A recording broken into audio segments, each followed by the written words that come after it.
Conservative Party members can stand with people who wave swastikas. They can stand with people who wave the Confederate flag. We will choose to stand with Canadians who deserve to be able to get to their jobs, who be able to get their lives back. These illegal protests need to stop, and they will, Mr. Speaker.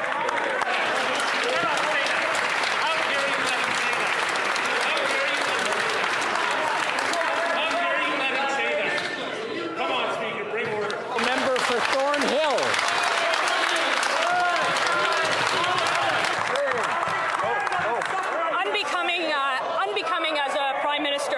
It's been 48 hours that the government went from doing nothing to a national emergency. 48 hours into using the measures. 48 hours without providing Parliament with a justification. So my question is simple. When will the Prime Minister admit that he's lost control of the situation, that he's lost control of his country, that he's lost control of his caucus, and that he's lost control of his leadership? Mr. Speaker, I've never seen such shameful and dishonourable remarks coming from this Prime Minister. My great-grandfather flew over 30 missions over Nazi Germany. My great-great-uncle's body lies at the bottom of the English Channel. There are members of this Conservative caucus who are the descendants of victims of the Holocaust. For the Prime Minister to accuse any colleague in this House of standing with the swastika is shameful. I'm giving the Prime Minister an opportunity. I'm calling on him to unreservedly apologize for this shameful remark. The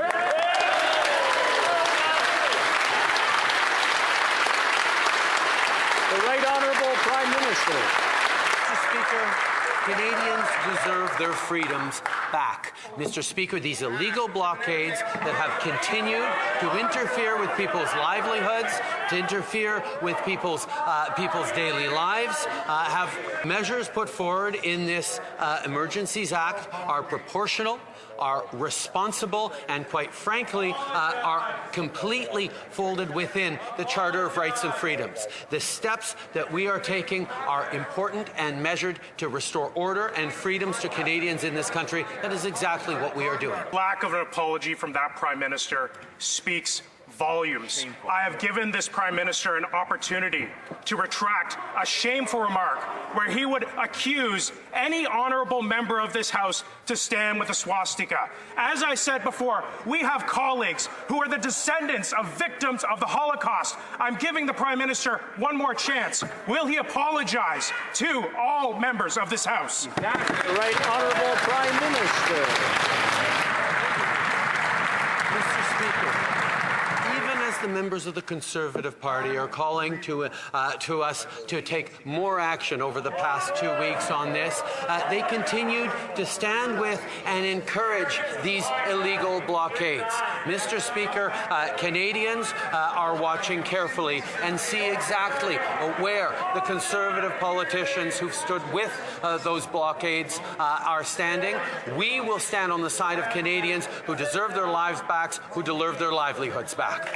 Write these out, but the fact is I don't know how any member of the government caucus can stand by this Prime Minister when he accuses honourable members of this House of standing with a swastika. I'm calling on all members of the Liberal caucus to denounce the Prime Minister. I have given him 2 chances to apologize. He has refused to apologize. Mr. Prime Minister, apologize.